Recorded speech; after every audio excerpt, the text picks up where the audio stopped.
name is Norm Volsky, your host, and this is the Digital Health Heavyweights podcast. Thanks, Norm. It's an honor to be here, and it's been fun to work with you over the years. Hello, and welcome back to the Digital Health Heavyweights podcast with your host, Norm Volsky. And today we are thrilled to be joined by a friend of the podcast for many years, CEO of Freespira, Joe Perekupka. Joe, welcome. Hey, Norm. Yeah, thanks. Really excited to be here and appreciate the opportunity to share some information with you and have a great discussion. I love it. Well, again, I've had my eye on your company Freespira for a long time. We worked together, and again, amazing mission. So we're excited to have our audience here and learn about it. So again, Joe is CEO of Freespira. Freespira is a medication-free treatment for panic attacks and PTSD symptoms. Freespira helps patients normalize their breathing and respiratory rates through a 28-day program that includes sensors and a tablet to monitor breathing and CO2 levels. Previously, Joe was the CCO of Eversana, as well as CCO of Freespira before getting the promotion. Prior to that, he was SVP of North America Sales at Brainsway during their IPO and director of national accounts at Biotronic, and also earlier in his career started with St. Jude. Also has an MBA from Fordham in New York and a bachelor's from UPenn in Philadelphia. So Joe's a great leader, within the digital health space, and can't wait to hear about all his career journey and all the amazing things him and his company are doing at Freespira. So welcome, and Thanks, happy to Norm. have you. Yeah, one little thing. Penn State University, not UPenn. Penn State. I don't want to offend the UPenn people by letting them think that somebody like me slipped in, Excuse right? me. Yes. Joe went to Penn State, great football school, There great we go. That's education. right. One of our other friends of the podcast, Jim Pursley from Hinge Health and formerly Livongo, also a Penn State guy. So Cool. we like our Penn State grads here. Yeah, great. Absolutely. So Joe, what inspired you to get into healthcare? You've been in healthcare for a long time now. Yeah, basically my entire career. When I look back, it's funny because my kids now are in college, and we're starting to have these discussions about careers and how do you, what do you look for? And I could have gone in a lot of different directions. And, there's a lot of different ways you can build a career, make money. But for me, what really drew me to healthcare is I feel it's important to balance not just the opportunity to build a career, make money, but also is there a way you could also have a positive impact on society? And to me, healthcare is a great way to do that. So it represents an opportunity to have an impact not only on an individual, but also the technology that goes into it and the long-lasting impacts to how you can see that kind of proliferate throughout society is really amazing. So that's what drew me to healthcare. I like it. So walk us through your experience leading sales for all of North America as the SVP over at Brainsway. Yeah, so this was really a pivotal juncture for me in my career, both personally and professionally. When I took that role, I assumed a much larger responsibility than I'd ever had before. Predominantly in my past, it was really just commercially focused. When I took on that role, it really required me to put on the operations hat and understand more or less, how the back office operations have to integrate with what you're trying to do on the commercial side. So for me, when I joined Brainsway, they didn't have a true U.S. subsidiary, so they were in the process of building it out. It was an Israeli-centric organization. The CEO for Brainsway was in Israel. The company was founded in Israel, and it's an amazing story and amazing technology. But there were definitely significant challenges that really required a lot of forethought and collaboration to overcome them. Being an Israeli-based company, what was really interesting is if you're trying to run a company from Israel, but the U.S. is really your primary market, imagine some of the challenges and obstacles that you face in doing that. So when I came in, it was like, all right, we have to kind of build an organization and a team structure here in the U.S. that will be customer facing, because they were one of the things we talked about was people in the U.S. like to do business with people in the U.S. because I think one of the things, and I see this whether a lot of foreign companies don't realize, they look at the U.S. healthcare market and we're the largest in the entire world, but we're also the most complex healthcare system in the world. And I think until you're in it, you don't realize just how complex it is. Having somebody here that understood that, could work with customers and get through it, was important to them. So began by literally I had to find office space, build out a benefits program, and go out and start recruiting people to join the company. There were a couple of individuals that we inherited and we rolled them into the subsidiary, but we began with basically 7 people, and we started on that journey. You know, it was me, an office manager, an ops manager, and a handful of salespeople that went out and started building out the company. And we had goals and metrics, but the idea was, all right, let's just survive year one, and then from there build a foundation in year one that we can really kind of catapult off of. After that, we began building an organization that was able to compete with a U.S. organization called Neuronetics that had been in the market for 5 years prior. And it's kind of a David and Goliath story. I mean, it was literally 7 of us going out against this 150-person behemoth of an organization based in the U.S. Yeah. That was like the father of TMS. So it was an interesting dynamic, and I applaud the team that I had that kind of stuck with me and kind of worked through that. Well, I'm very jealous that you got to work for an Israeli company because it's one of my favorite countries in the world. I got married there. Oh, A lot of amazing memories there. It's also one of my favorite cuisines in the world. You'll notice there's a lot of, Middle Eastern and Israeli recipes for our digital healthy headhunters video series where we make the recipes.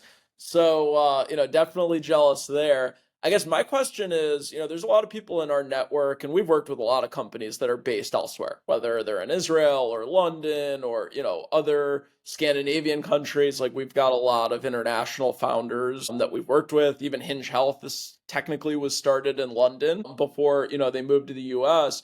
So kind of walk me through your advice for kind of that first operating executive within the US for an international based company. Like if you are the first executive who is, employed within the 50 states, what are some learnings from that experience that you might be able to help someone else shorten their learning curve? Like what are some of the to-dos and not to-dos? well, it's funny you say that because I was just talking to somebody the other day, and I said I look back on that, and it was like you enter it and you've got these ideas, you build out this plan, and one of the things I say is that when you looked at the end of the first year, the things that I did well versus the mistakes I made, the mistakes column was significantly longer, and And that's great. yeah, it's We, great. we try to learn from each other's mistakes, which we Yeah. all make them. So, we Well, try to make the next person's experience easier. no, and I say to people, like, it's interesting. When you make a mistake, right? In an executive role like that, I find that people kind of gravitate towards 2 ways. One is, okay, you embrace it, you realize the mistake, you learn from it, and then you try to avoid making that mistake before. Where the other side is, I think, where I see people and it really stagnates their opportunity is it cripples them, right? It paralyzes them from moving forward. But here's the thing, and it took me a while to come to this, but it was the most important thing I've learned is, embrace your mistakes, right? It'll help you grow. It'll help you grow as a human being. It'll help you grow as an executive, and really kind of celebrate them. Because what I found is, and early on, we were doing all these things, and we just couldn't, like, we weren't kind of getting the traction we needed. And I called up a mentor of mine that I spoke to previously, and he said, okay, here's the problem. He's like, you're overanalyzing everything. And he's like, if you wait too long to get to a point where you've got all of the information before you take action, the market's shifting or it's too late. So Mhm. get enough information, trial it out, right? Get out there and do it. And what I learned from that, it was so important, right? Because it helped me actually shift my mindset. I used to be incredibly analytical to the point where, like, I need all the answers before I move in a direction. It really made me understand the delicate balance between get enough information that points you in a direction, right? And then start moving. And what it taught me was 2 things. One is action creates opportunity.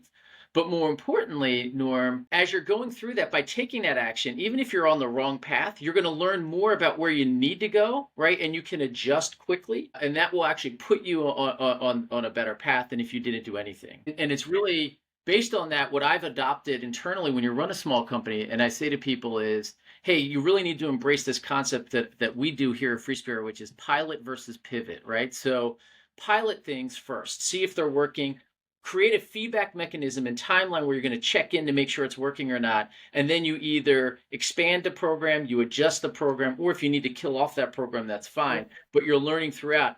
If you pivot your organization too far, it's often difficult to pivot back again. So pilot versus pivot is kind of my mantra for that. I like it. Again, I might botch the statistic, but I believe there were over 200 attempts by Thomas Edison before Yes. he created the light bulb. If he had only, oh, well, I need to make sure, and do all this calculations, I would argue it had taken him longer. Maybe he never would have created the light bulb. Yeah. He was just trying to make it perfect the first time. Yeah. Sometimes you need to learn how not to do it before you know how to do it. And like, again, I've, kind of seen a lot of companies scale over the years. I've become, a venture investor in the last couple of years as well. And, I would take a founder that tries new things and is constantly iterating over, a perfectionist that, needs every single confirmation before, trying something, because I couldn't agree more. You could mess up 50 times and get it right on the 51st a hell of a lot quicker than, just trying to be perfect, right out of the gate. Really like that philosophy. Couldn't agree with it anymore. What were some of your major successes at Brainsway that really shaped your career? Well, first and foremost, I think the biggest success is getting a group of individuals early on to come into this burgeoning technology. I say to people, what's really fascinating when you're in a startup world is when you're kind of out there and you're building something new and it's novel, recruiting people becomes really challenging because it's human nature, right? The risk reward philosophy, and most people are very risk averse. What was interesting, and I would say, like, getting individuals that came in, it really becomes important that they're mission aligned, and culture plays a much bigger philosophy. Hmm. So a lot of credit in my success is just getting people that were really willing to kind of roll the dice, take a chance, come in those early days and help shape the company. But for me, I would say the most memorable point was, I think it was after the end of year two, we crossed 10 million in trailing 12-month revenue. And I got a call from a colleague that we worked with from an investor relations standpoint. And he was just like, hey, amazing work, great year. And I just remember being so disappointed that it was only 10 million. We hadn't hit like 12 to 15 million in revenue. And he was just like, no, no, no, like this is incredible. And he sent me an article, and the article basically outlined that less than 30% of medical device companies ever achieve 10 million revenue in a given year. And the fact Yep. that we did that was pretty monumental. From there, and that article and that whole thing changed my whole mindset. From there, I was like, okay, great. It gave us greater confidence to push forward, right? And I see that, as a huge milestone because we crossed that threshold and we were able to continue to grow after that. With the next year we hit 15, and then year four we crossed the 20 million threshold, which was great. It then put us that 10 million. What it did, Norm, and why I use that is it's that milestone that kind of shifted us. That's when I realized, and I never knew this before, but that's when investors get really interested in you. That 10 million to 20 million is a much easier lift than 1 to 10 million in many ways. You can begin to scale the company. All of a sudden, we'll go back to that recruiting discussion earlier. People are calling you to say, hey, we're interested. I love what you're doing here. That's great. And then it set us up to be able to do a US IPO a couple years later, which we did successfully with Brainsway, which very proud of. I love it. That's awesome to hear. You're a CEO, but a sales guy at heart. That's where you kind of came up through the business. That's where your leadership, kind of developed. What do you look for in salespeople? What do you think, makes someone, great? And what do you look for when you hire for sales? So it's an interesting question, right? Because I think it depends on the type of organization you are, where you're at in that organization's life cycle.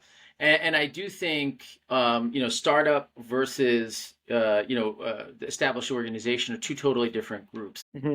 When I look at for the past decade, I've really been startups, novel technology. Hmm. I would say the answer is going to be very different than if I were working for a Fortune 500 medical device company like Medtronic. So the first thing I look for really is the ability to adapt, right? Can you handle the changes that will, capital WILL, will come, right? It's going to come.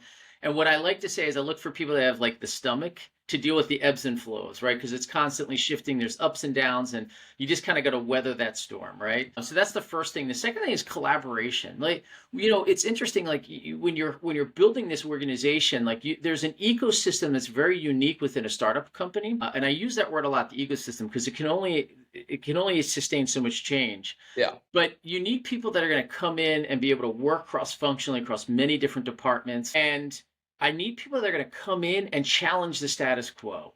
Even as a new sales rep or a new person that's got no experience in mental health, your experiences, I look at diversity when I hire people. It goes beyond just the surface level definition that we look at. I look at diversity of experience, right? And you know this because we've worked together.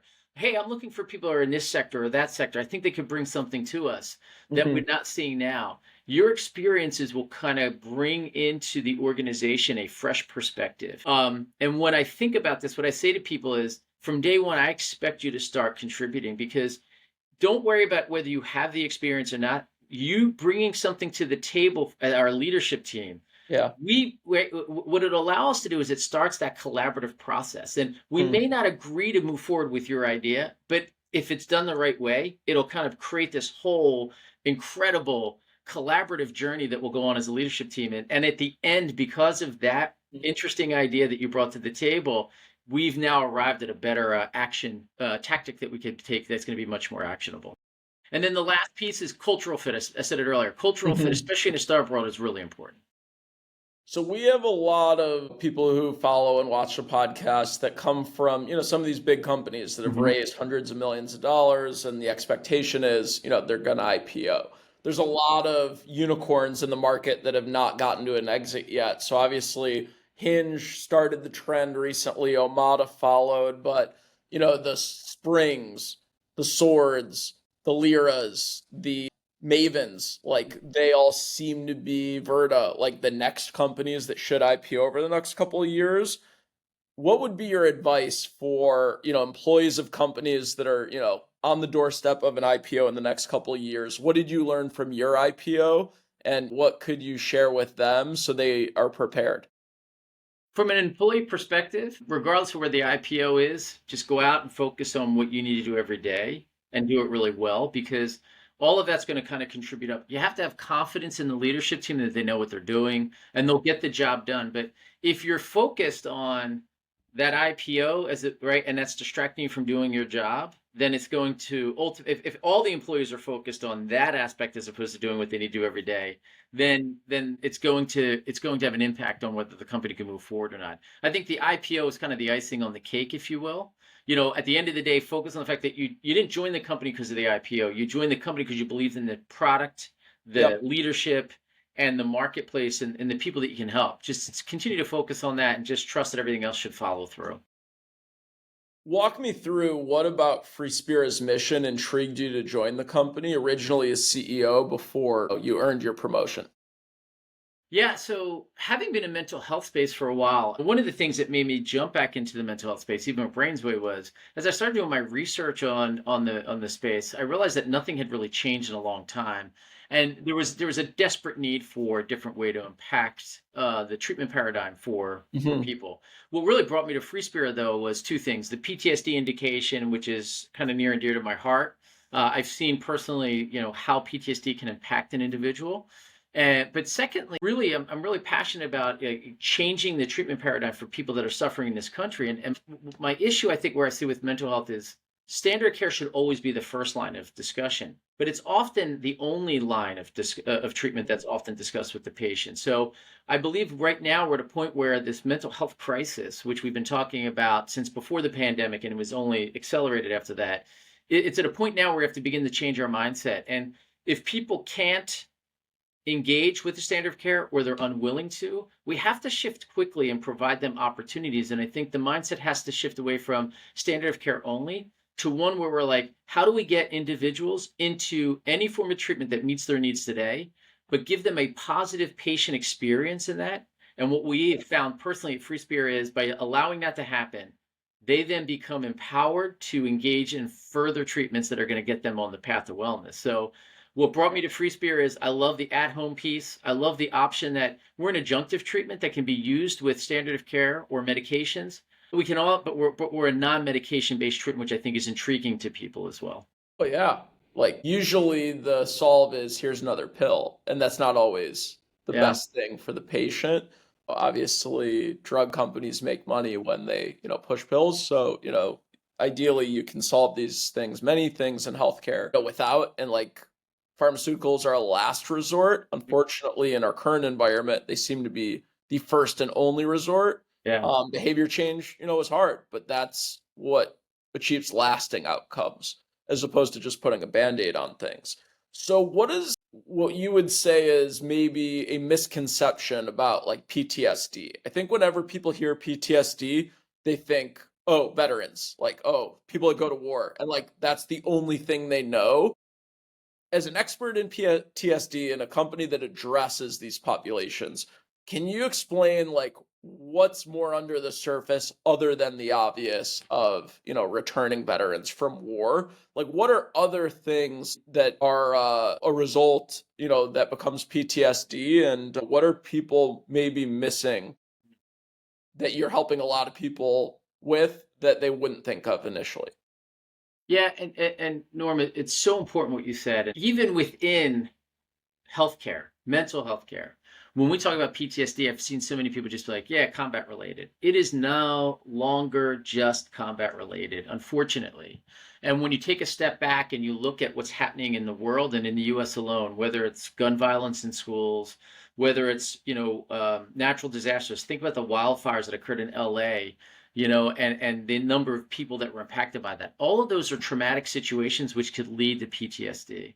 And that's our mission, is really to help people understand that PTSD is no longer just a combat related disorder. Yes, it impacts those individuals at a higher rate because of the intensity of the situation they're in. But outside of that, a lot of individuals can be in. And a lot of trauma is, so you look at PTSD, what's unfortunate is there's a disparity in terms of the way it impacts women versus men, almost 2x. And then oftentimes the traumatic situation that they're encountering is different. So, Yeah. any type of assault can lead to Yeah, abuse and like bullying, like yeah, especially with adolescents, like that can adolescence. impact someone for the rest of their lives. Yeah. So we see a lot of trauma starting in adolescence and childhood that Mhm. will carry into adulthood, unfortunately. So I think once we start changing that mindset, I think that's important. And then again, what's great about a company like Freespira and the way we address PTSD also is there's a lot of stigma around that as well. Look, actually, think about first responders, right? Like I think we often forget these individuals are very unique, right? And whether it's firefighters, police officers, or EMT, right? Every time, like 90% of the time when they are being called out, like they're encountering what's a potential traumatic situation. So, we really need to provide opportunities for these individuals to get care that's going to meet their needs. And unfortunately, with first responders, there's another weird dynamic they have to deal with. Like it's a stigma, but also this unfortunate societal piece that says, well, you're on the front lines, you're going to be tougher than everybody else, right? It doesn't matter how tough you are. After a while being exposed to these incredibly difficult situations, it does have an impact on you. So providing an opportunity like Free Spirit to deliver this at home to overcome some of those traditional stigmas that would stop people from seeking care is really important to us. Talk to me about the COVID years. Like, how did that change the course of Free Spira's business? And, what were some of the major successes coming out of COVID? Yeah, so what's interesting is our model, we were already ahead of the curve. So when COVID came, it really put us in a position where we could capitalize on that more. So for us, what was really fascinating is all of a sudden mental health, a spotlight was shown upon mental health, right? Because we realized that we were forced into this very interesting period of time in history. But more importantly, all of a sudden you couldn't go to the clinic, you couldn't go get care at a hospital, you couldn't do the things that you could normally do. So we were already positioned well enough to where we could take everything virtually. And what you saw was this avoidance of virtual care because like I like to describe it this way. Our healthcare system in the US specifically, we were sheep being shepherded by the provider. The provider sent us, you could only get care at the provider's office predominantly or at a hospital or a clinic, right? All of a sudden we were forced to look at how do we Mhm. get care virtually, and we were already positioned that way, so we were able to kind of step up pretty quickly and integrate our deliverability at home very easily into that new virtual care world that was being embraced. And when you look at post COVID, what's fascinating to me is I think you looked at, the pendulum started swinging back pretty quickly to the traditional treatment paradigm in office, in person, across a lot of chronic conditions. But for mental health, you didn't see it swing nearly back as much. So it kind of rested right in the middle there. And I think it just lends itself pretty easy to be a virtual care provider like FreeSpira is compared to, say, a traditional chronic condition because the physical examination isn't nearly as important and people just want to get relief of symptoms. Yeah, absolutely. Can you give us some stories on how Free Spirit has helped specific patients reduce their panic attacks and their PTSD and like really getting those really crippling symptoms under control? Yes. We've got this. I will say what I'm always really moved by, and I'll share this with you. So when we partner with health plans, we do these quarterly business review meetings, and we go to these meetings and we share with them for the first time. They're getting access to, because we do measurement-based care on 100% of our patients. So they're getting access to real clinical outcomes for their members that went through. And it's fascinating to see how they respond to that, because providers aren't calling them up and saying, let's meet this quarter. Let me share with you how I'm treating your patients and your members and how well they're doing. But in that, we started pulling in like patient testimonials, and we give them patient satisfaction scores. And I will tell you, that's a big piece. Mental health patient testimonials don't really make it up to the health plan specifically. And that's really been an important factor. And we're always fascinated by how moved these executives are. And a couple stories, like, one is that we had this individual that was suffering with PTSD, and they shared with us they had a special moment, a special thing that they did with their daughter, where they would go to the movies together. But unfortunately, coming home after serving in the military, they couldn't actually go to the movies because sitting in that dark theater triggered their PTSD symptoms. Post Freespira, they sent us a letter saying, for the first time in 5 years, I was able to go to the movies with my daughter. And it was so incredibly moving, right? So that's an important one for us. And I love to share an interesting story. There's one that Newsweek picked up, this gentleman named Doug, who's a healthcare executive. And I share this story a lot because what was fascinating, we were doing this panel, and he couldn't make it to share his story, but his wife showed up, and she shared her version of the story. And what is really often lost is the caregiver or the family perspective around panic and PTSD, but also, the challenges they face. And these are individuals that understand the healthcare system. And she said, as you're going through this process, how difficult it was to find somebody that could provide care. So you were talking earlier, and one of the things we're passionate about is just access to care for behavioral health care is really challenging. So finding somebody that could work with them, and then also the struggles that she was dealing with as she's working with her husband through this incredible journey, because it was, first and foremost, it was a traumatic accident that created this issue. And then the second thing is, great, I've got to get through this piece, right?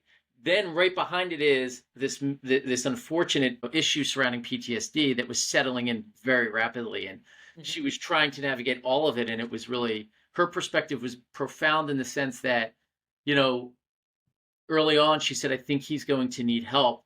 At the hospital, it was fascinating to her, and she shared the story, was they said, well, we only offer behavioral health services for people that are demonstrating self-harm, components. And she couldn't find anybody. They were on this search. They couldn't find anything. And finally, they came across Freespira. She got Freespira for her husband. And what they loved about it was his ability to do this every day in the comfort of his own home, remove the stigma. He set up a clock, like every day, twice a day, he was going to do it, a little space in the room. At the end, one of the things she said that was really important was, she said, when we had to send the device back, because they only used the device 28 days, there was a lot of reluctance and some sadness, she said. And she's like, well, can we just buy it? Like, they almost wanted it to have it like a security blanket. But, the impact, and what she said was, immediately, within just a couple of weeks, she could see the symptoms kind of resolving themselves in some ways, or his ability to manage through those symptoms better. Yeah, and you mentioned like some of these patients willingly do it multiple times a day. Your sessions are 17 minutes, very precise. Why specifically 17 minutes? Yeah, so our protocol is built based on the original foundation of it, which is twice a day, 17 minutes a day for 28 days. The reason it's 17 minutes is, and when you look at what the patient goes through in those 17 minutes, is we realized that was the minimum amount of time to where you're starting to build a new skill set, right? So, for 10 minutes, right, the patient goes through it. 2 minutes is baseline. We're really measuring two key components of physiology: respiration rate and end-tidal or exhaled CO2 levels. And the individual will see it on a tablet, right? They'll see it on the screen. And then for the first 10 minutes of the actual treatment session, they're going to be prompted to inhale and exhale accordingly to either to both audio prompts and visual prompts. So the visual cues will show them when to inhale and exhale, and the audio tones will tell them when to do that as well. And then for the last 5 minutes, we remove the audio cues, and there's only visual prompts. And that's where we're starting to really build that skill set. The Yeah. twice a day piece is important because doing it twice a day will kind of reinforce it faster. And then the 28-day piece, of course, is like it takes, we knew that it takes after about a month, you'll be able to kind of incorporate this into your daily lifestyle accordingly. And you'll own the skill set, right? As opposed to just borrowing it for the time you're going through the treatment. I'll throw out some statistics because they're mind-blowing in a very good way. 86% of patients who used Freespira were panic attack free after treatment. 73 were still panic attack free 12 months later. So almost 3/4 didn't have one within 12 months. 89% saw a significant reduction in PTSD symptoms. That's huge. Tell us about those stats on a large scale for the VA, who's a customer of yours, and what that meant to them as an organization. Well, so the stats that you're producing are really so two things. When we look at real world, we do so that was a published study that was done in conjunction with the Blue Cross Blue Shield plan of Pennsylvania, and that's their stats, right? So it was fascinating because it was our first real world clinical trial that was done. It was also an economic outcome trial based. So seeing that was really fascinating to us as well, because the one thing that's lacking in mental health right now is a lot of people have great clinical outcomes at the end of the treatment, but that durable impact. So having that durable impact was great. Where we've seen it really play out well, and you asked about the VA side, it's interesting because as we're working with veterans, one of the unfortunate statistics is by the time we're engaging with a veteran now that's had PTSD, on average, in our clinical trial, I believe on average, they have PTSD for greater than 20 years. In real world, we're looking at people that are probably, 12 to 15 years into their journey, unfortunately. So they've either tried other things and didn't work, or they don't want to go on medications, whatever the case may be. So we're being brought in at the tail end with the clinician saying, I need to provide this individual some type of relief. So when they're gravitating towards Freespira, it's oftentimes as an adjunctive treatment to be used in conjunction with what they're doing from a therapy standpoint or a medication standpoint, or they kind of just haven't been able to complete the other treatments, or they've kind of failed out. So for our perspective, from a veteran standpoint, I think what they really liked was the ease of use. We really partner with the provider in that case to get the veteran enrolled in the program, and then we work with them throughout the 28 days. But I think the 28-day protocol is great. And from a veteran standpoint, in our clinical trial, what we found, anecdotal data was that our regimented approach or protocol really fit into how they're trained. Twice a day, 17 minutes a day, 28 days. I can do that, right? It falls in line. Interestingly, we didn't do it it wasn't why we set up the protocol that way, but it falls in line with like kind of traditional military training, if that makes sense. Yeah, totally. And what we hear, I mean, from veterans especially, and I think this is important, we're not curing PTSD, unfortunately. Mental health disorders are a little bit different, right? You see periods of where ebbs and flows in terms of remission and whatnot. But what we hear from them consistently is, patients who suffer from panic and PTSD, it's not the disorder they're afraid of, it's the symptoms. They're very debilitating. So our ability to help them learn a skill set that will help them work through it is important. And I share this with people. Two things about panic and PTSD. The symptoms are very different than what you're used to with traditional mental health symptoms, right? So, they're not lethargic, laying in bed and can't get motivated. It's the symptoms are very physical, right? They impact them in a different way and are very disruptive to the lifestyle.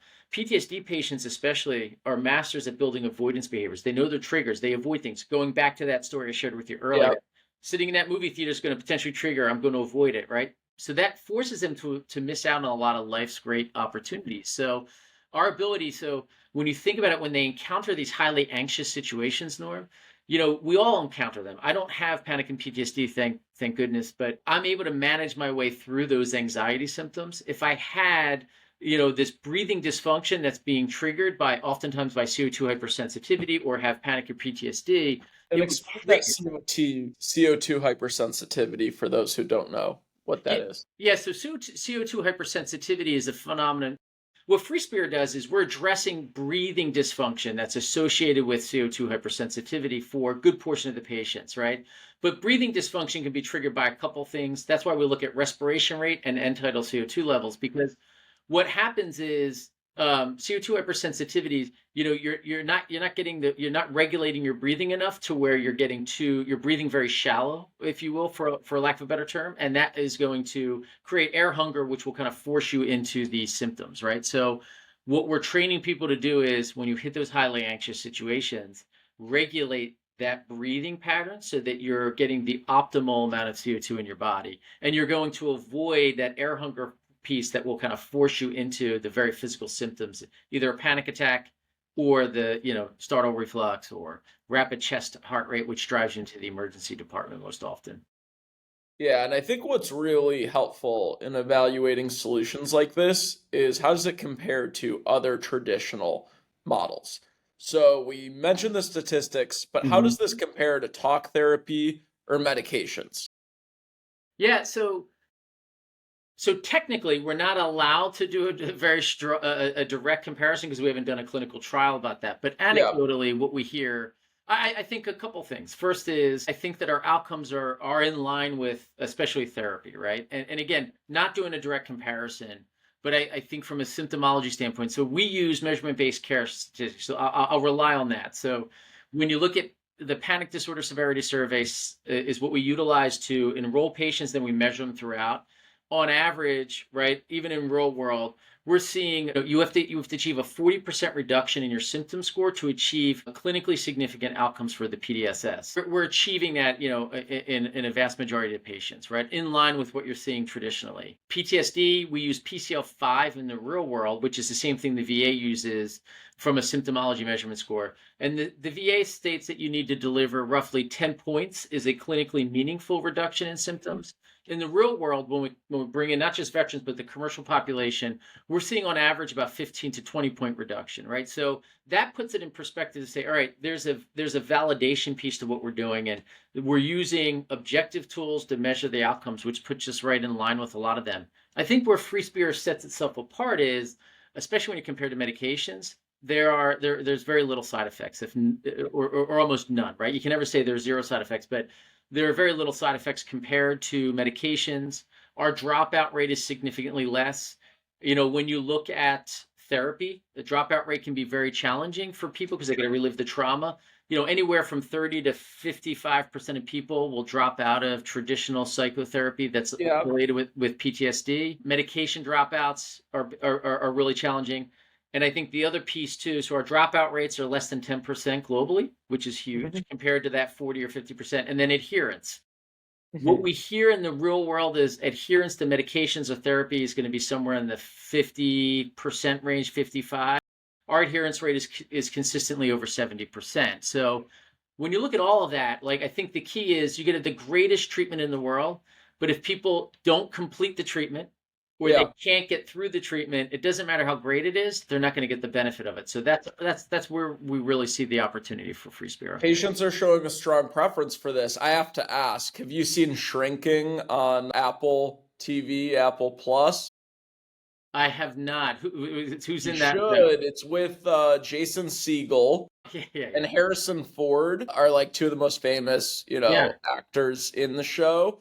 But it's about it's about a therapist that is going through, his own demons with losing his Mm. wife and, raising a, child, going through his own loss and mourning.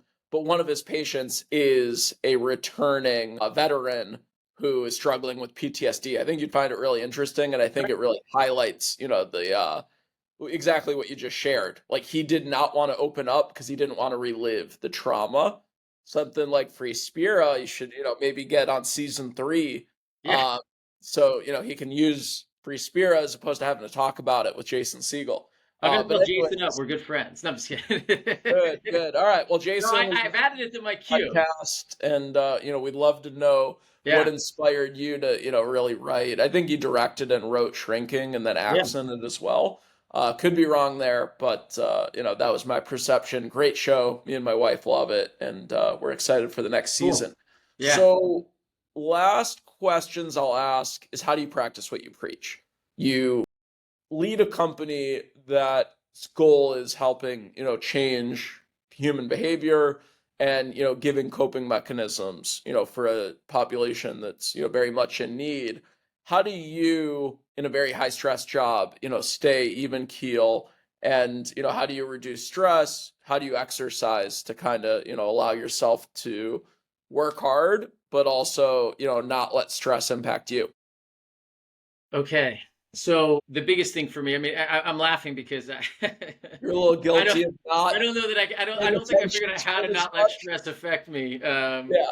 I will say, the stress drives me in ways that are interesting. I would say the first thing is I own it. Like, so we'll get on calls some days with the team, and I'm like, listen, I'm just going to be honest with you. I'm a little cranky today, so you got to forgive me. But I think owning that sometimes is important, right? And then my team just kind of laughs at me. I think sometimes like, oh, he's cranky today. All right. But owning it, I think, is okay. And I think the most important thing is people have to understand is, hey, everybody's got a bad day, and I do try to like kind of incorporate that in when I deal with people, and it's an interesting engagement. You're like, all right, everybody's got a bad day, and you kind of let it slide. I have bad days. I just think if you let people know that up front, you're like, it's okay. For me, it's all about I work out. I work out 6 days a week. I used to be I run. I don't run nearly as much as I used to. I'm getting old, but a lot of running, working out every day, lifting weights, and just trying to do Mhm. things that kind of keep my mind clear. And it's interesting. I fell into running more, I think, about the mental health aspect of it for my own wellness than even anything else. And it drives me because I know, like, when I'm on a run, like, especially if I'm going on a long run on a weekend where I'll do 8 to 10 miles in a day. The first couple of miles, I find myself, I'm still thinking about work. I'm working through it. And then I slowly just begin to peel that away and just begin to kind of shut out the world and focus on the run itself so I can kind of cleanse my mind. And it allows me to be more creative. It also allows me to be much more calm. And it's interesting, my family, like when I'm getting a little ornery or cranky, they'll be like, "Did you go for a run today? Yeah, you need to go for a run." That's my cue to be like, "All right, Dad, go for a run." That's You're good advice. yeah. So it's cool like that. I like to go fishing, and I love going fishing with my kids. So if we can grab a pole and just go fishing together, and What type of fishing is your specialty? well, where we live here, we'll just go to like a local lake or reservoir. So a lot of freshwater fishing every day. But when we're down at the beach, we do 2 weeks at the beach every year. We do a lot of surf fishing, a lot of saltwater fishing as well. So a little bit of both, but it's more the practice of it than anything. I'm a bass fisherman. That's But kind of yeah, my cup of tea. I do like when I go on vacation and we're near an ocean to do saltwater, but I grew up, kind of on a lake, yeah. freshwater. So I used to do a lot of always, bass fishing with my uncle. We would just go out in a boat and just hang out all day and just bass yeah, fish. It was it's great. the Yeah, best. it It's is great. great. And then, I think obviously big part of health is what you're putting into your body. We have Healthy Mhm. Headhunters video series, making recipes that many of which we've sourced from people recommending what they eat healthy, in their day to day. Any healthy recipes that you personally make or your family makes that are kind of go-to family staples that allow you to, really feel good and, give you the energy to run a company that's never easy. Yeah, so I'm laughing because I do some cooking, not a lot, but for me, I like fish. I like grilled chicken, so a lot of grilled chicken recipes and just making different salads that go along with it. I'm pretty simplistic that way, but I love making halibut. And I've got like my own little kind of recipe where it's capers, it's a little bit of red sauce, olives, and just put it in the oven and bake it nice Oh, and it's like aluminum foil, wrap puttanesca it up, right? style. Yeah. What's that? It's like pasta puttanesca, It's but very instead of puttanesca pasta, style. you're Yeah. putting it just directly on a big fillet of fish. Yeah, and just put it all together, wrap it up, put it in aluminum foil, put it in the oven, and when it comes out, it's fantastic. And my kids love it, the family loves it. It's kind of a go-to recipe for me. But I think that is very likely to be voted in for the digital all health, right. healthy headhunters. My team's constantly trying to, politic for new stuff, and I Yeah. want to try this. They're gonna say, "Whoa, that sounds good. We like the pasta puttanesca, which we have made." Yeah. They're gonna say, "All right, let's try the halibut version." So it's funny, I refer to it as puttanesca, and people sometimes like, well, no, like it's pasta, but the sauce is very similar, right? So Like it. and what's great is you open it up and you just get this waft of steam and the smell of it. And the first time I made it, I wasn't sure my kids gobbled it up. Right. So what's really cool is to see my kids gravitating towards something healthy as opposed to what you traditionally think. So, but interestingly, I said to my kids, I asked them, I said, "What would you say, like, knowing coming into this?" And they were both like, "You're Stromboli," because like when they friends over, right? I'll make this Not Stromboli, the and you're like, healthiest, but "No, I'm sure it's tasty. it's tasty." I go, "No, it's supposed to be healthy." They're like, "That's healthy. You made it at home." So it's interesting. It's true. What If was you're funny doing was it, their just try philosophy. make the homemade one. Yeah. Don't get it from Pizza Hut or, Papa John's. Well, what was funny was their equation equating like homemade is healthy versus buying it out. So I thought For that was a good sure. start. So yeah. Couldn't agree more. Well, again, Joe, thank you so much for joining us on the Digital Health Heavyweights podcast. Really excited, about what you and Freespira have accomplished since taking over as CEO, and we know it's just the beginning. Nice. So, I like the anyone who's glove. interested in what they're doing, feel free to reach out. And again, we'll be monitoring the progress. And thank you so much. Thanks, Norm. Really love being here and appreciate what you all are doing. So thanks so much. Yeah, it's a ton of fun. Thank Yeah, you. take care. Thank you for joining. Please like, comment, and subscribe below if you enjoyed it.